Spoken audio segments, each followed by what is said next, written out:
You're welcome back to the morning show here on Arise News. Now is that time on the program when we begin our interaction with our distinguished guest. And today, it feels good to kick things off with Senator Magnus Abe, a lawyer, politician, and candidate of the Social Democratic Party during the just concluded governorship election in Rivers State. Good morning, Senator Abe. Thanks for joining us today. Good morning, and thank you for having me. Thank you. Thank you indeed. You're welcome. All right, let's start this way. Let's have your thoughts and your general overview of how things are panning out in Rivers State, considering, in the area of the March 18th governorship election. We know that you have spoken a bit about it. You were not pleased about it. As a matter of fact, there was the report of the committee that your party has set up saying basically that the elections, the results of the elections are not acceptable to you. My question to you is that what precisely did the committee come out with, and how did SDP actually perform at that election against the candidates of the PDP, the APC, and the Labour Party? Well, first of all, thank you very much for inviting me and bringing these issues back for us to look at. If you would recall, I had said from the beginning, even before the elections took place, that everybody in Nigeria, and I say this with every sense of responsibility, everybody in Nigeria who has been watching events in Rivers State knew that one way or the other, the elections in Rivers State were going to be problematic. The elections in Rivers State, people were going to make an effort to manipulate the election in one way or the other. And this started even before the actual day of voting. For example, it was only in Rivers State that we had Order 21 and Order 22 issued by the state government that virtually prohibited other political parties from carrying out any campaigns. It was only in Rivers State that it was made physically impossible by the use of violence, state-sponsored violence, to actually stop other politicians, including myself, from being able to access the voters, to move around with our message, to be able to share our own message with the voters in Rivers State. It was only in Rivers State that the State Council of Traditional Rulers were forced to officially adopt the candidate of the PDP as the state candidate.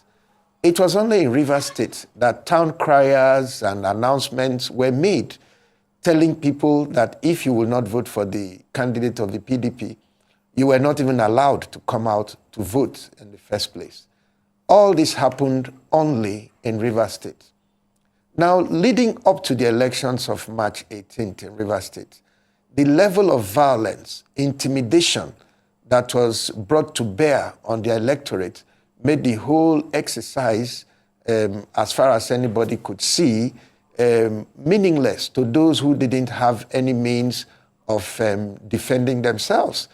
People were beaten, ballot boxes were snatched openly with the use of the security agencies being basically brought in as thugs for the ruling party. All this made the outcome of the elections a sham as far as we are concerned.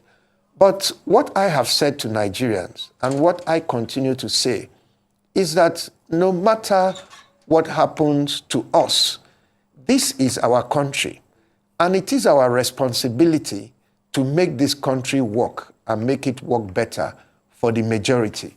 And for us to be able to achieve this, everybody must be prepared to make whatever sacrifice that is necessary for us to be able to make this, our society, work better. I did say even before the elections that there was nothing wrong with the BFAS machine. I said that. And I said that the process that had been put in place by INEC, if implemented, will guarantee Nigerians elections that, basically all of us will be proud and happy to accept the result as the outcome of the wishes of the people. Substantially across this country, in a lot of places, the BIFAs worked. In several places, people voted. The elections may not have been perfect, but taken on a case-by-case basis, everybody knows that Rivers State was actually one of the worst in terms of the performance of the elections. But that said, we're all leaders of this country. We're all participants and stakeholders in Project Nigeria. What do? I have already said that as far as I'm concerned, once the result was declared or returned, however that was done, and the 7 days that is allowed for INEC to review it has come and gone, the only opportunity that is open to any Nigerian who is desirous of the progress of our country is for us to seek redress by constitutional means, which is to go through the courts. And I believe that at this point, whatever ill feelings that one may have towards the elections and how it was conducted in Rivers State, the way to go about that is to seek redress through constitutional means. And we have studied the elections and we have asked our lawyers to put our case before the tribunal, which has now been moved to Abuja. So that's where we are. Okay, then, I mean, you have described the elections as a charade, violence-prone. You even at a point through your media aid released a statement saying that you were not going to congratulate anyone who emerged through this process, a process a lot would say was characterized by intimidation, thuggery, harassment, and whatnot, where citizens were not even allowed to cast their votes for their candidates of choice freely. Now, the last time you were here, you did say you were going to take legal actions. You've even confirmed that. But I want to know what your thoughts are about moving the petitions from Rivers State to Abuja. Do you think that's the right thing to do, considering the volatile environment that is currently the norm of the day right now? Well, I think that anybody who has been watching developments in Rivers State would see that there was really no way that the tribunal could sit in Port Harcourt. Even the opportunity for members of the opposition party to access the INEC office in Port Harcourt and be able to get materials or information from INEC to enable them present their petitions before the tribunal was physically and violently resisted. People were beaten up. Nobody could go near the INEC office. The place was kept under siege. And the police allowed this to go on from day to day, and nothing was done to bring it under control. So clearly, the option of the tribunal actually sitting in Port Harcourt to do any meaningful work, anybody who has been watching events in the state knows that that was not even an option. There's no way that anybody could have been able to go before the tribunal in Port Harcourt to be able to make a case. And even the tribunal themselves, if they are also made up of human beings who would also fear for their own safety. So the volatile political climate in the state affected everybody and affected everything. And I think that at the end of the day, the tribunal had no option than to relocate to Abuja, which we believe that everybody would get a better opportunity to be able to present their case. But that said, this country belongs to all of us. The progress, prosperity of Nigeria and the peace and unity of this country should be the first and uppermost consideration in the mind of any citizen that is participating either in the political space or out of it.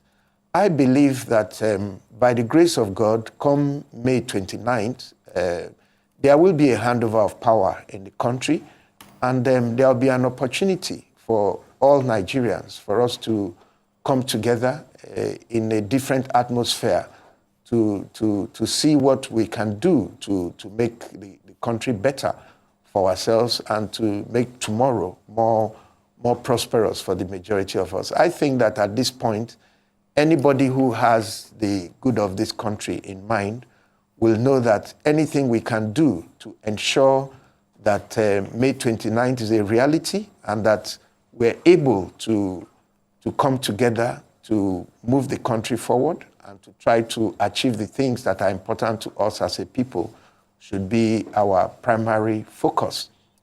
Like I said from the outset, in a three-way race, you would also always have to realize that most times the person who emerges with a majority of the votes may not actually have the support of the majority of those who took part in the election.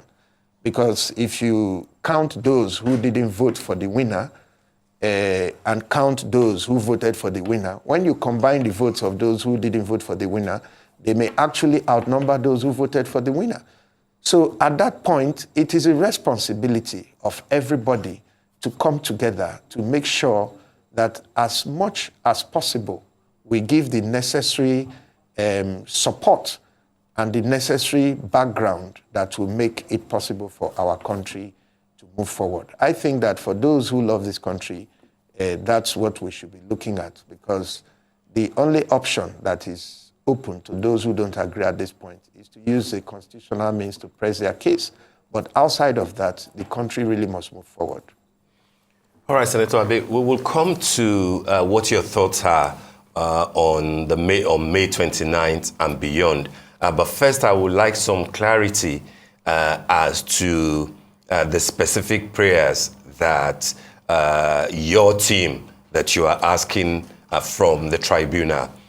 Is it for you to be declared as the winner of the election, or is it to have the election cancelled and a rerun of some sort ordered?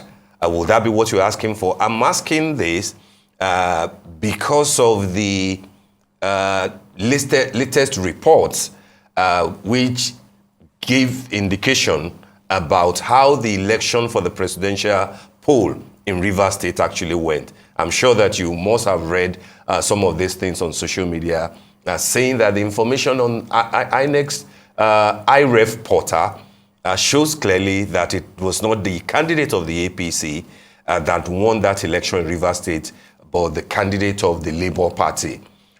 We therefore gives room for a reassessment of what may have been declared by INEC. Yes, that was for the presidential election, but then is that something that you are also monitoring for the governorship elections? And therefore, I return to the first question: what in specific terms will you be asking the tribunal to do for you, if indeed there are new discoveries and new revelations as to how the elections went? First of all, let me say this. Everybody in Nigeria knows that I am a member of the strategy team of Asiwaju Ahmed Bola Tinubu. And before I went to contest for the governorship election, we had done our mathematics as far as the elections were concerned. And candidly, Rivers State was not one of the states we calculated that we needed to win in order for Tinubu to become president of Nigeria. Now, in politics, dynamics change, and any smart, astute politician will take advantage of the dynamics as they change. The coming on board of the governor of Rivers State to support the candidacy of Asiwaju Ahmed Bola Tinubu was indeed a welcome development. And for those of us who were working with Asiwaju and working for his victory, we saw the coming on board of the the governor as a very positive and game-changing move that will help to bring up the votes of Rivers State. Let me say also for the record that the elections of 2023 were not conducted or organized by Tinubu. The elections are conducted and organized by the government. Tinubu is a contestant in the election. And as a contestant in an election, you have an obligation to defend your votes and defend your return. So every contestant, no matter who won the election, if any of your votes are disputed, you have an obligation to contest it within the parameters of the law. So I expect that any votes that have been returned for the president-elect in the tribunal, and anybody wants to go there to contest it, it will be vigorously and legally defended. So I don't expect otherwise, and I will therefore not want to go into the issues of what transpired between the INEC in Rivers State and the presidential election, since those matters are already sub judice. But if you look at the March 18th elections in Rivers State, and you take even a cursory view of the returns that were posted on the IREV, on your own, even without a tribunal, you can take out over 150,000 of the votes that are being claimed by the PDP as having been won by them in the governorship election in Rivers State. You can take it out without talking to anybody. First of all, the figures are obviously manipulated. You see numbers that don't tally with the figures in words. You see where one party has X number of votes in words, and then in the figures, it is changed to reflect something else. You also see the time of uploading and all that. Everybody can see clearly that the return that was made for the PDP in the governorship election does not match what was on the IREV as far as the votes are concerned. So we will be contesting all of that. And it will be their own responsibility to come and show how and who cast those votes for them. Up till now, as we are speaking, we have not been able to access some of the more sensitive materials. Even the ballot papers in an election should be brought forward and recounted if there is a dispute. But in Rivers State, everybody knows that that will not happen because it will not be available. Even the initial forms, EC8A, a lot of them are not available. You know, as we speak, every effort to be able to get some of these documents have so far been quite difficult for the lawyers. But the major documents we need to make our case are already there. That's one. Secondly, like I said, the process that was conducted in Rivers State on March the 18th, is it enough for anybody who emerges through that kind of process to be able to claim that this is what Rivers people actually wanted and this is what they said?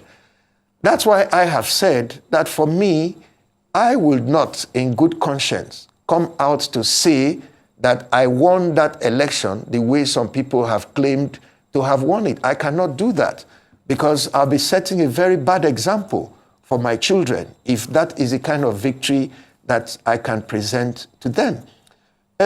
Elections everywhere are always a subject of controversy. But the fact that the elections in Rivers State were openly manipulated, altered, and that the rules of the elections as set out by INEC itself was not followed in the election is not a matter for debate. It is something that we're ready to prove before the tribunal. When I was here the last time and somebody was talking about the timing of the tribunal and all that, I said clearly that to me the timing is not the issue. The issue is that we must be able to find judges who can look at these issues dispassionately and do justice, you know, in a manner that people will see clearly that the judgment is based on the facts and the law. I think that if we do that, I don't see any reasonable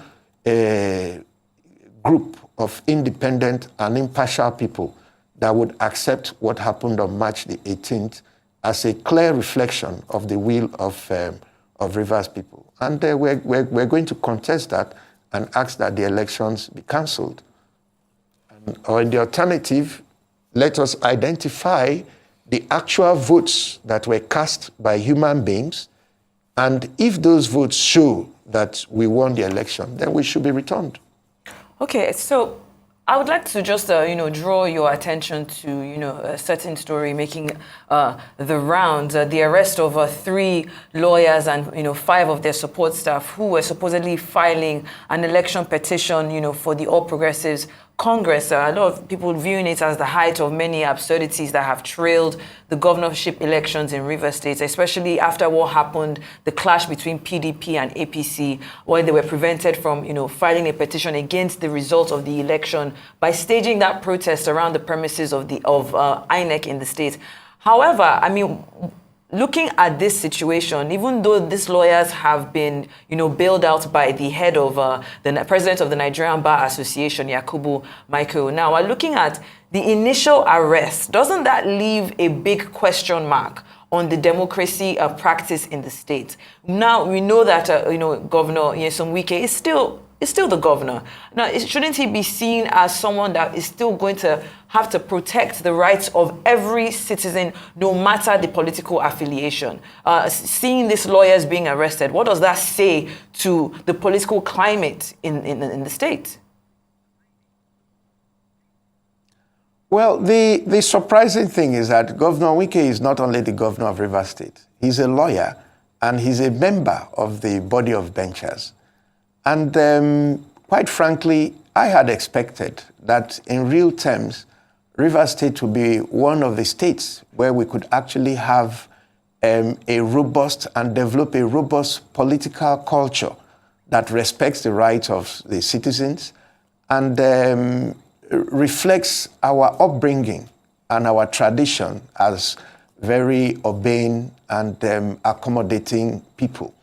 But unfortunately, the politics of Rivers State at this time does not reflect the character of our state. Now, you talk about a clash between the APC and the PDP. There was no clash between the APC and the PDP. What I understand happened was that people went to INEC to try to access materials, and another political party had mobilized its supporters to block access to the place. So when these people came, they were physically prevented from having access. That's not a clash. If it's a place where the law enforcement was sincere about what to do, everybody could clearly see in that situation what was the cause of the problem, and the cause of the problem would have been removed so that all citizens will have fair access to making their case or accessing INEC, who is supposed to be an quote-unquote impartial umpire of the process. But that is not exactly how it has been playing out in Rivers State. Even the police in Rivers State has been working differently from how we understand law enforcement should work. Because if the police was working in the interest of all citizens, why would you allow one political party to come and barricade the access to the umpire? In what clime is that permissible conduct? And not for 1 day, not for 2 days, but this was sustained for a period of over 8 to 10 days. I don't even know if they've left as we sit here to talk. So some of these things happen only in Rivers State. And that's why I keep saying that those who are keen watchers of developments in the political scene in this country would have known, even before the elections, that the elections in Rivers State will be totally different from what will happen anywhere else. And I have warned before, and I want to repeat here, that if we allow the impunity that is going on in Rivers State to continue unchecked, because people may think that they benefit from it. The end result is that other people are going to copy the same style, and we will begin to see things that we never expected to see. And my words, which I think I said it here on Arise, that what is happening in Rivers State is not a Rivers problem, it's a Nigerian problem. And I had mentioned before that when kidnapping started in the Niger Delta, I was then the Commissioner for Information in Rivers State. I went around this country. I was on the radio in Kano, in Ilorin, in Jos. I went around this country telling Nigerians that what is happening in the Niger Delta is not a Niger Delta problem. It is a Nigerian problem. I was ignored. At the end of the day, it is clear to all Nigerians that it is a Nigerian problem. It is the same way I had warned that what is starting in Rivers State is not a Rivers problem. It is a Nigerian problem. And we continue to ignore it at our own peril. Today, we are all shouting about what happened or didn't happen in Adamawa. That is subject to investigation, and I don't want to discuss it.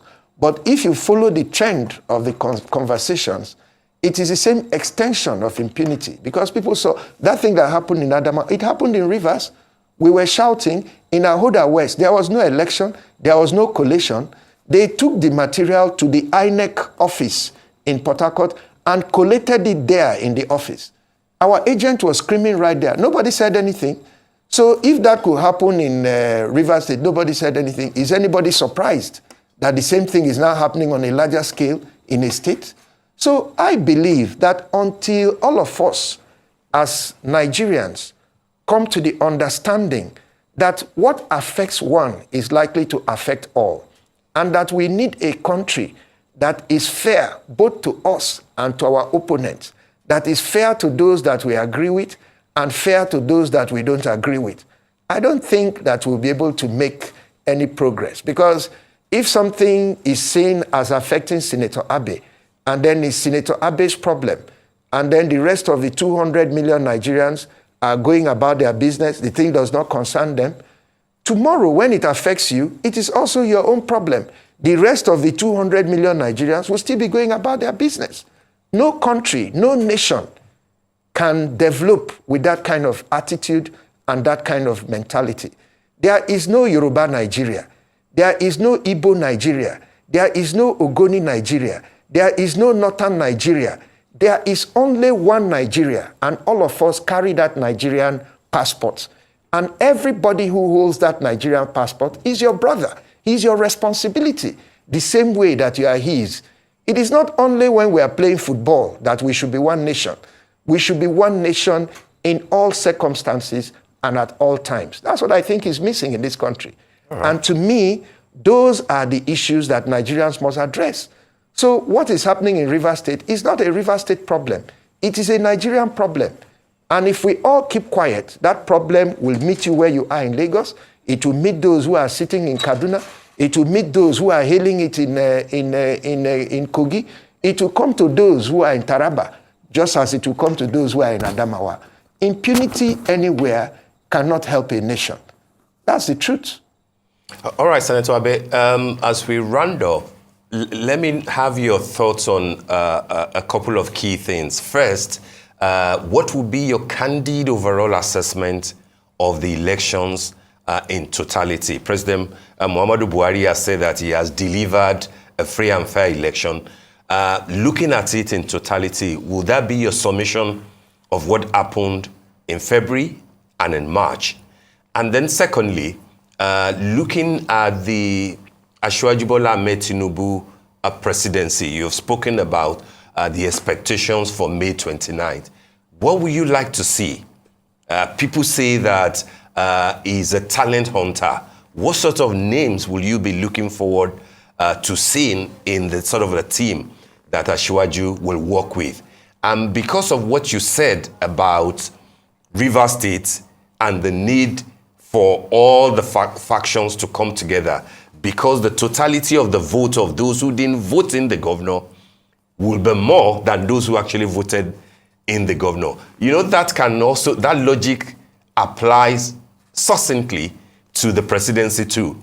The totality of the votes from Labour to PDP to NMPP and others are far more than the totality of the vote that brought in Asiwaju Bola Ahmed Tinubu as the president-elect. What, therefore, will you expect him to do as he prepares to take over in terms of bringing the entire country together and focusing on one nation philosophy that he believes in?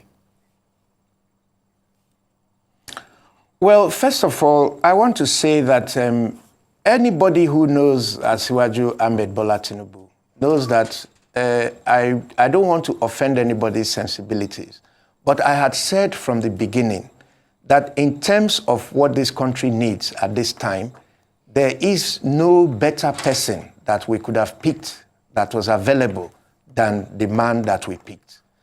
Asiwaju has a track record of being able to bring people together in ways that people did not even believe were possible. For example, if you look at the political alliance that he was able to form between the progressive Southwest and the conservative North, that is something that anybody, any bookmaker would have bet that it will not work and it will never work. But it produced the results that he wanted. It has worked. And it is because it worked that he is today the president-elect. This is a man who can bring people of very, very diverse hues together to create a symphony that, will be pleasing to everybody. Yes, when I said that those who didn't vote for the winner in a three-way race will be more than those who voted for him, I actually had Asiwaju in mind. But the truth of the matter is that no matter how you look at it, no matter who was declared as returned in the election, that will still be the outcome. The number that didn't vote for you will still outnumber those that voted for you. In politics of this kind, and in the kind of situation that our country is in now, the buck will stop at only one table. I don't want to go into the debate of whether this was the best election that we could have had. But anybody who has been watching elections in Nigeria from 1999 till today will actually agree with President Buhari that this election was in many ways a very great improvement from the elections that we have been having in this country. No matter the debate you want to bring, there are places where the BFAS machine worked. These things are handled by individuals. The inability of INEC to implement its own rules fairly across the country is a matter for another debate. But anywhere where the key actors opted to use the instrumentality of the election as was made available by INEC, and the INEC officials themselves worked in favor of the election, not to work to disrupt the election, in many ways, we had a fair outcome in a lot of areas. And that's why in a lot of places, people who ordinarily, if it was in the carry-go tradition of elections before, would not have had an opportunity to even have themselves come up in the elections, were able to win. So I believe that however it is, the 2023 elections has delivered some progress to the country. We have a peaceful election. The elections are over. People have been returned. The process is ongoing. The rest of the challenge is now in the hands of the Nigerian people. I know that the man we have elected as our president has the knowledge, he has the skills, he has the capacity, and he has the firmness, of will. People don't know that in so many ways, Asiwaju is a man with a will of steel. And I want to say that Nigerians must give him a chance to do what he knows how to do best. I was not recruited to support Tinubu by anybody. I went to him and I told him, this was more than 2-3 years ago, that I will support you, you will be the next president, and I'm coming to support you because I know that you understand money. And every problem in this country, my brother, is about money. How do we have fair rules that will enable all Nigerians to compete for this money freely? Let's not even say evenly, because it can never be even. But those who are in government cannot use their access to the government to bend all the rules in their favor and leave those who are out of the government empty. That's why there's no prosperity. All right. And this is a man who has been able to understand that those who are in government can run the government in such a way that they benefit, but those who are not in the government will also need to benefit. He is the man who has the knowledge and the capacity to do that for all of us, and we should support him to do it. All right, absolutely. But Senator Abe, just 2 seconds before we go, I know you want to be governor, but if that does not pan out as you will have wanted, will you accept to work with Asiwaju at the federal level? Just a few seconds. Well, let me say this whole thing about me wanting to be governor. I want a better life for all Nigerians, particularly for Rivers people. Okay. I do believe that Rivers people can have a much better deal. And it is not only by me being governor that that can happen. Anybody who understands what it means to treat other people fairly and treat them with respect can be governor, and the state can still move forward. All right. So for me, I'm a citizen of the Federal Republic of Nigeria. I want to say that I have confidence in Asiwaju that he will pick people who can make this country work for the majority of us. And that's what we all need, regardless of who we voted for. We need a Nigeria that works for the majority. All right. And I believe that he can deliver on that promise. All right, Senator Magnus Abe, we want to thank you very much for joining us on the morning show today. Thank you indeed.